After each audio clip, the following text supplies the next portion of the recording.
La historia de la guerra ha sido una de batallas centradas en o alrededor de las principales ciudades o áreas de población, derivando de los días en que las tribus se formaron para la protección colectiva.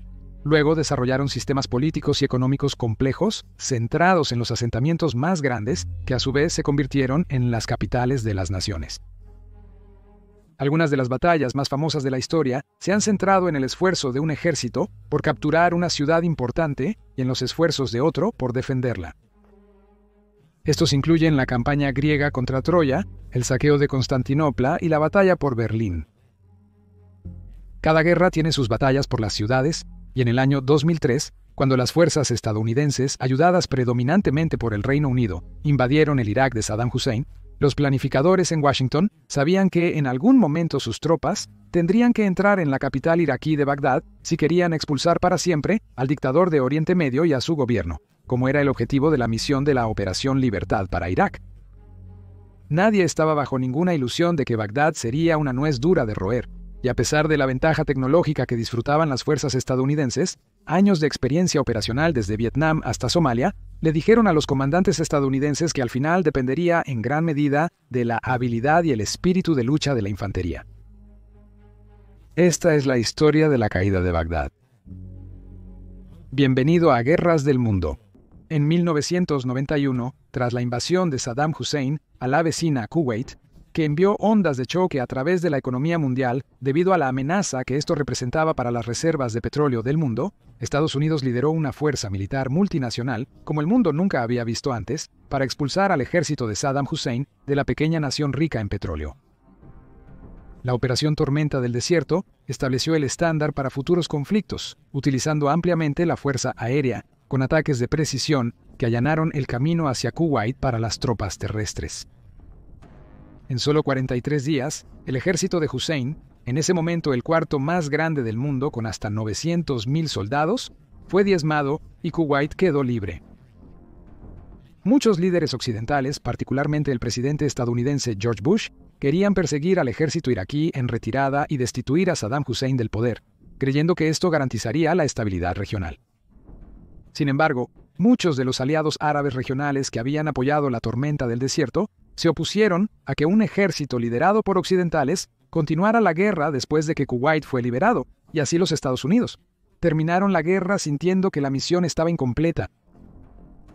Como compromiso, Irak acordó permitir la entrada de inspectores de armas de la Organización de las Naciones Unidas a su país para observar la destrucción de su arsenal de armas de destrucción masiva, o armas de destrucción masiva como se detalla en el proceso de paz. Esta fue una empresa frustrante, ya que los inspectores a menudo encontraban resistencia por parte de los iraquíes, lo que llevó a los funcionarios estadounidenses y británicos a sospechar que Hussein estaba acumulando en secreto armas químicas y biológicas, así como los medios para entregarlas en ubicaciones secretas en el desierto iraquí, esperando la oportunidad de usarlas. Esta amenaza percibida creció exponencialmente a raíz de las atrocidades del 11 de septiembre llevadas a cabo en Nueva York y Washington, D.C., en el año 2001. Los Estados Unidos, ahora bajo la presidencia del hijo de Bush, George W. Bush Jr., señaló a Irak como un aliado en la guerra contra el terrorismo, dirigiéndose al pueblo estadounidense. Destacando los incumplimientos de Irak con los inspectores y algunos informes de inteligencia espurios, Bush acudió a la Organización de las Naciones Unidas en busca de una resolución para autorizar la acción militar, apoyado principalmente por el primer ministro británico Tony Blair. El Consejo de Seguridad de la Organización de las Naciones Unidas hizo repetidas demandas para que Saddam Hussein cumpliera con los equipos de inspección de la Organización de las Naciones Unidas, pero no llegó a autorizar al presidente Bush para liderar una invasión. Con Francia, Alemania, Rusia y China firmemente opuestas a Gran Bretaña y los Estados Unidos, y amenazando con vetar cualquier resolución, el Consejo estaba en un impasse, dejando a Bush autorizar la acción militar de los Estados Unidos sin la aprobación de la Organización de las Naciones Unidas, sobre la base de que Irak no estaba cumpliendo con sus requisitos de seguridad internacional, y era una amenaza directa para la seguridad de los Estados Unidos, y en sus palabras, los Estados Unidos no necesitaban el permiso de la Organización de las Naciones Unidas. El 17 de marzo, Bush dio a Hussein y a sus hijos 48 horas para rendir efectivamente a Irak y abandonar el país, pero este ultimátum fue ignorado. Así, apoyada por Gran Bretaña y contingentes militares más pequeños de Australia y Polonia, La Operación Libertad iraquí comenzó el 19 de marzo de 2003 y algunos de los primeros objetivos alcanzados estaban en y alrededor de Bagdad.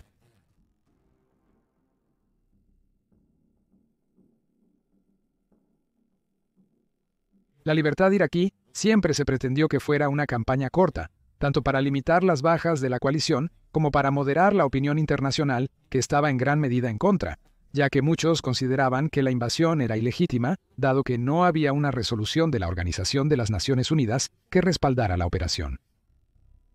Debilitado por la guerra de 1991 y más de una década de sanciones, el ejército iraquí solo pudo retrasar la fuerza de invasión, pero no detenerla, y tras 2 semanas, las tropas de la coalición se acercaban rápidamente a las afueras de la capital.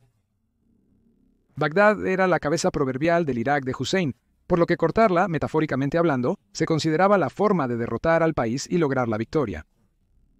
Todas las principales oficinas gubernamentales del país se ubicaban en un distrito administrativo, al igual que el Palacio de Hussein, en gran medida aislado del resto de la ciudad por el río Tigris que atravesaba la metrópoli árabe. Uno de los primeros ataques en las rondas iniciales buscaba matar a Hussein, cuando la inteligencia sugirió que estaría en un búnker en la ciudad con sus líderes. Si tenía éxito, se esperaba que acelerara la caída de su régimen, pero finalmente Saddam sobrevivió a este ataque. Las unidades regulares del ejército iraquí, que habían sobrevivido al poder aéreo de la coalición y hasta 4 divisiones de la Guardia Republicana, protegían la ciudad. Para finales de marzo, el número de defensores aumentó con la incorporación de grupos paramilitares y voluntarios que tomaron las armas contra lo que cada vez más musulmanes en todo el mundo veían como una guerra contra el Islam por parte del Occidente. Para entonces, Saddam Hussein temía más un golpe de Estado que a las fuerzas invasoras lideradas por Estados Unidos. Desmanteló incluso sus unidades militares más confiables para crear híbridas a partir de todos los aspectos de su fuerza de defensa. La idea era que cualquier conspirador en potencia no sabría en quién podrían confiar en sus nuevas formaciones y, por lo tanto, serían menos propensos a sugerir traición. Con su infraestructura regular de comando y control inutilizada por el poder aéreo de la coalición, los comandantes iraquíes utilizaron mensajeros para organizar las defensas de la ciudad de una manera no muy diferente a como Adolf Hitler comandó la defensa de Berlín en 1945. Los iraquíes construyeron barreras apresuradamente con camiones, escombros y cualquier cosa disponible para detener a las tropas de la coalición y demolieron los puentes sobre el río Diyala para bloquear los accesos a Bagdad Oriental. Ahora a Hussein solo le quedaba esperar lo inevitable. Los planificadores de la coalición habían esperado que, como en 1991, el poder aéreo pudiera desgastar las fuerzas de Irak hasta que ya no fueran viables, y obligar a Hussein a rendirse o al menos a huir del país, dejando a su sucesor para negociar la paz, antes de que tuvieran que entrar en la ciudad.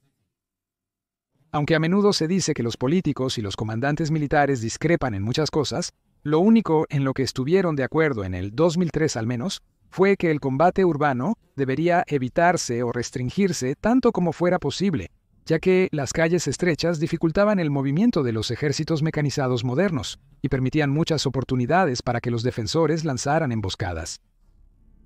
A esto se sumaba el potencial de altas bajas civiles, algo que preocupaba mucho a las dirigencias políticas en Washington y Londres, dado lo bajo que estaba el apoyo a la libertad iraquí, incluso en esta temprana coyuntura. Las imágenes de civiles muertos por ataques aéreos de la coalición tendrían grandes repercusiones nacional e internacionalmente. Por lo tanto, se acordó que en lugar de tomar la ciudad bloque por bloque, las tropas de la coalición deberían centrarse en lugares clave, como las oficinas gubernamentales de alto nivel y las posiciones de defensa fortificadas.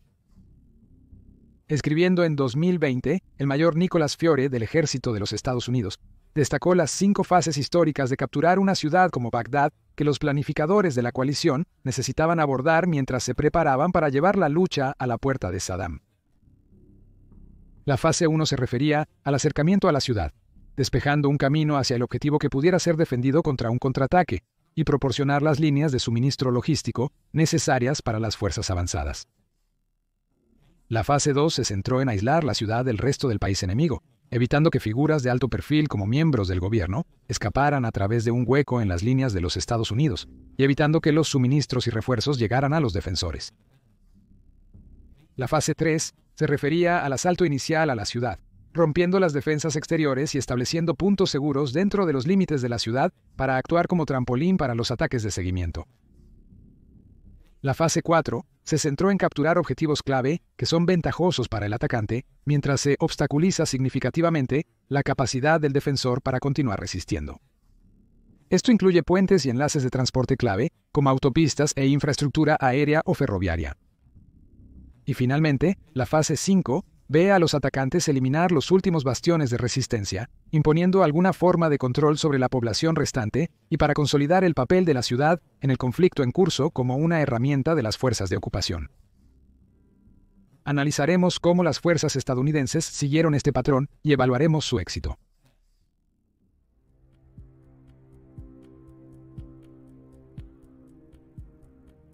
Era indudable que Bagdad sería un campo de batalla en 2003. Las fuerzas estadounidenses y de la coalición superaron completamente a sus oponentes iraquíes en el campo de batalla y se abrieron camino hacia la ciudad iraquí. En la preparación para la batalla, la Fuerza Aérea de la coalición llevó a cabo ataques selectivos dentro y alrededor de la ciudad. Muchos de estos objetivos estaban vinculados a sitios de defensa aérea o dirigidos a la infraestructura de la Guardia Republicana.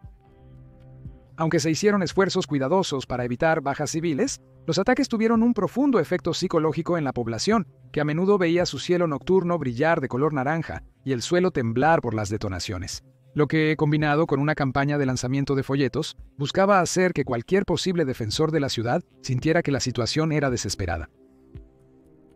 Las imágenes de los ataques, transmitidas mundialmente por equipos de noticias dentro de la ciudad, tuvieron resultados mixtos para los gobiernos de Bush en Washington y Blair en Londres. Vieron las imágenes como angustiosas y alimentaron el sentimiento antiguerra que ya se había apoderado de ambos países. Además, fue durante uno de estos ataques aéreos, el 22 de marzo, que un tornado de la Real Fuerza Aérea fue derribado por error por una batería de misiles superficie-aire Patriot de los Estados Unidos, matando al teniente de vuelo Kevin Main y al teniente de vuelo Dave Williams de la tripulación aérea. En la lucha por Bagdad, también se perdieron 3 aviones estadounidenses.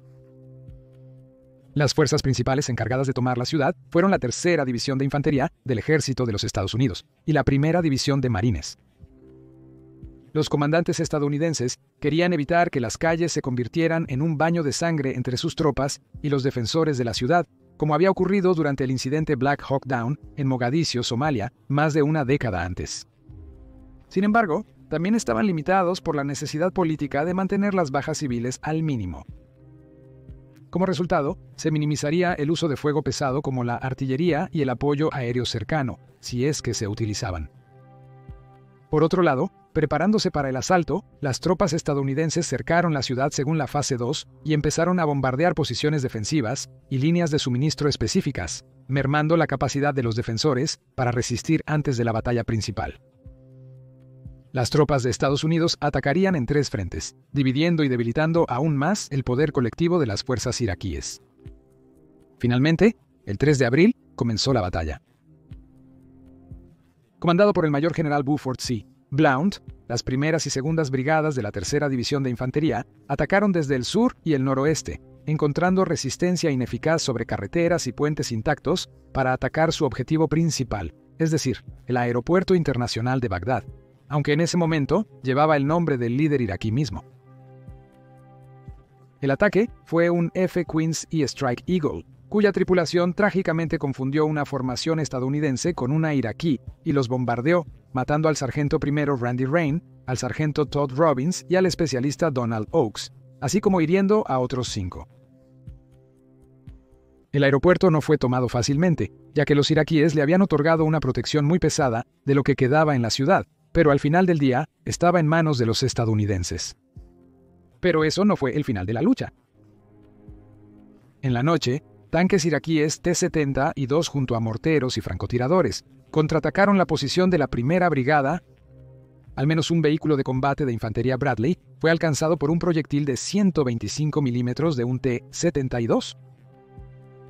Durante la lucha, el sargento primero Paul Ray Smith murió en combate en una acción que resultó en la concesión póstuma de la primera medalla de honor de la división desde la Segunda Guerra Mundial. La mañana siguiente, los tanques de los Marines de Estados Unidos, del 2º Batallón, se enfrentaron a la división Al-Nida de la Guardia Republicana, respaldada por combatientes extranjeros cerca de Tua Bay. La batalla con estas tropas de élite fue tan dura como esperaban, pero al final del día se les había dejado ineficaces para el combate, aunque no antes de que hubieran logrado destruir 3 tanques M1 Abrams.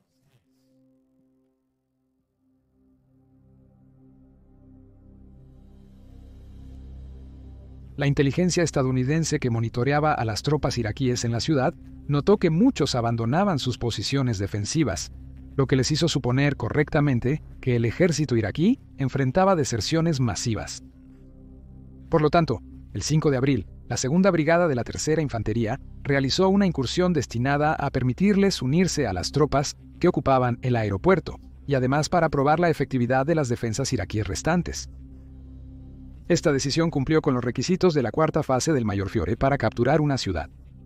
Sin embargo, en retrospectiva, ninguna de las fases anteriores se había logrado en ese momento, especialmente el aislamiento de la ciudad, ya que los iraquíes y un número creciente de combatientes extranjeros todavía podían entrar o salir de la ciudad. La operación comenzó al sur de Bagdad y vio a la fuerza avanzar por las carreteras principales, con vehículos blindados y tanques 1001 hacia su objetivo. La resistencia iraquí resultó desorganizada y relativamente ineficaz, lo que resultó en pocas bajas, la más notable de las cuales fue un tanque 1001 que tuvo que ser abandonado debido a un impacto explosivo en la parte trasera más débil del tanque, que penetró una celda de combustible y prendió fuego al motor, aunque no antes de que la tripulación pudiera escapar ilesa. El tanque fue destruido por la Fuerza Aérea de Estados Unidos, para evitar que fuera recuperado por las tropas iraquíes. La incursión, conocida como Thunder Run en los Estados Unidos, fue aclamada como un éxito. Durante las próximas 48 horas, la inteligencia estadounidense vigiló cómo los iraquíes reforzaban sus defensas en la ruta del Thunder Run, previendo acertadamente que la segunda brigada realizaría otro ataque blindado por la ciudad. Comandada por el coronel estadounidense David Perkins, la segunda brigada emprendió su segundo Thunder Run el 7 de abril, pero a pesar de las fortificaciones adicionales, este segundo recorrido fue posiblemente más exitoso que el primero. Esta vez el objetivo era el distrito gubernamental, que cayó notablemente rápido, obstaculizando severamente la capacidad de los iraquíes para continuar organizando su defensa, aunque las fuerzas estadounidenses no lograron capturar al objetivo número 1 en Irak, el mismo Saddam Hussein. Para el momento del segundo Thunder Run, los principales combates que quedaban ardiendo en la ciudad se producían en 3 grandes intersecciones de carreteras. Los comandantes estadounidenses dieron a estas áreas los nombres de los personajes principales del grupo de comedia Los Tres Chiflados, a saber, Moe, Larry y Curly. Para la noche del séptimo, las fuerzas estadounidenses comenzaron a transmitir mensajes para que las tropas iraquíes restantes se rindieran, pero la demanda quedó sin respuesta, ya que quedaba muy poco gobierno efectivo para emitir órdenes de una forma u otra. Sin embargo, a pesar de estos éxitos, las tropas estadounidenses que luchaban en la intersección más al sur, apodada Curly, se encontraron involucradas en uno de los combates más feroces de toda la batalla, predominantemente contra las tropas de la Guardia Republicana Especial y voluntarios de Siria. La lucha duró más de 18 horas, llevando a las tropas estadounidenses casi al límite de combustible y municiones, hasta que una fuerza de socorro logró llegar hasta ellos, evitando el desastre. En uno de los movimientos más espectaculares de los iraquíes, lograron disparar con éxito un misil balístico de superficie a superficie en la sede de la segunda brigada de la tercera división, matando a 2 soldados, el soldado de primera clase Anthony Miller y el sargento de Estado Mayor Lincoln Hollingshead, así como a 2 periodistas, Julio Parrado y Christian Liebig. También hirieron a 15 personas más y destruyeron varios vehículos militares. El 8 de abril, una fuerza de alrededor de 500 soldados iraquíes, incluyendo la élite de la Guardia Republicana, lanzó un feroz contraataque a través del puente Yumuriyya, obligando a partes de la fuerza estadounidense en el lado occidental de Bagdad a retirarse inicialmente. Las tropas de Estados Unidos usaron los A-10 Warthogs para frenar y hacer retroceder a los iraquíes. Antes de la participación de Estados Unidos en Afganistán e Irak, hubo intentos de retirar al Warthog, pero ahora se volvió muy valioso, proporcionando apoyo aéreo cercano. A pesar de su legendaria robustez, un A-10 se perdió durante el esfuerzo al ser alcanzado por un misil superficie-aire lanzado desde el hombro iraquí.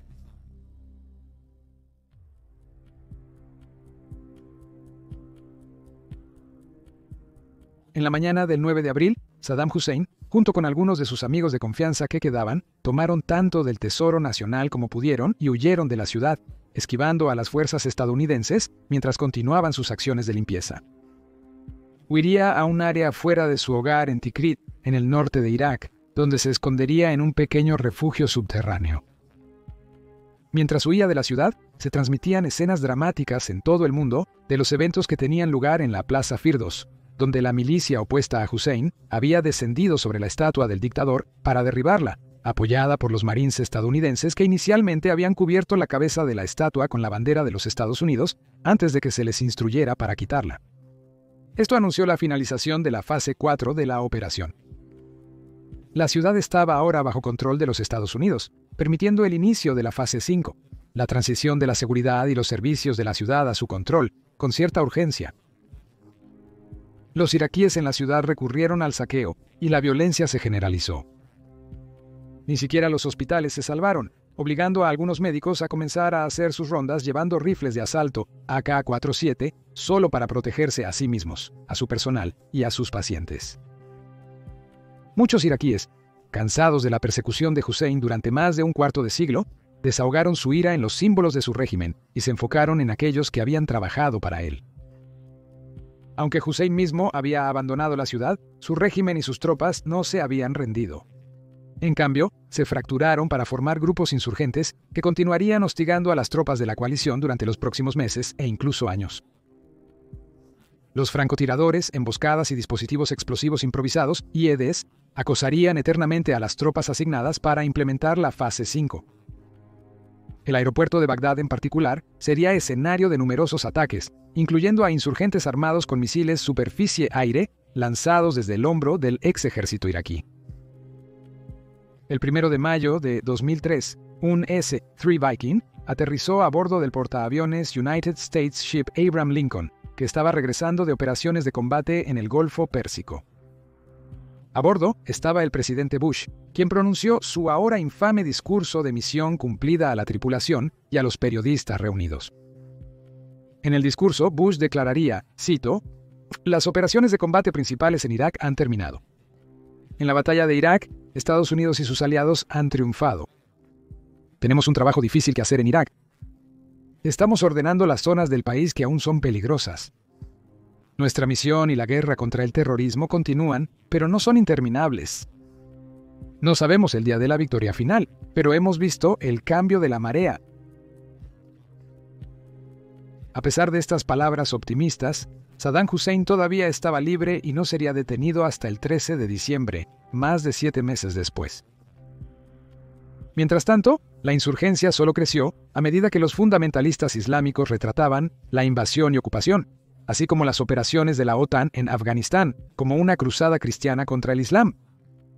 Esto resultó en miles de combatientes extranjeros acudiendo a luchar contra las tropas de la coalición y el nuevo gobierno iraquí instalado por Occidente, y tendría una influencia directa en el surgimiento del grupo Estado Islámico. La historia de Irak y las repercusiones de la libertad iraquí continúan escribiéndose, al igual que la historia de Bagdad y su papel en el futuro de la región.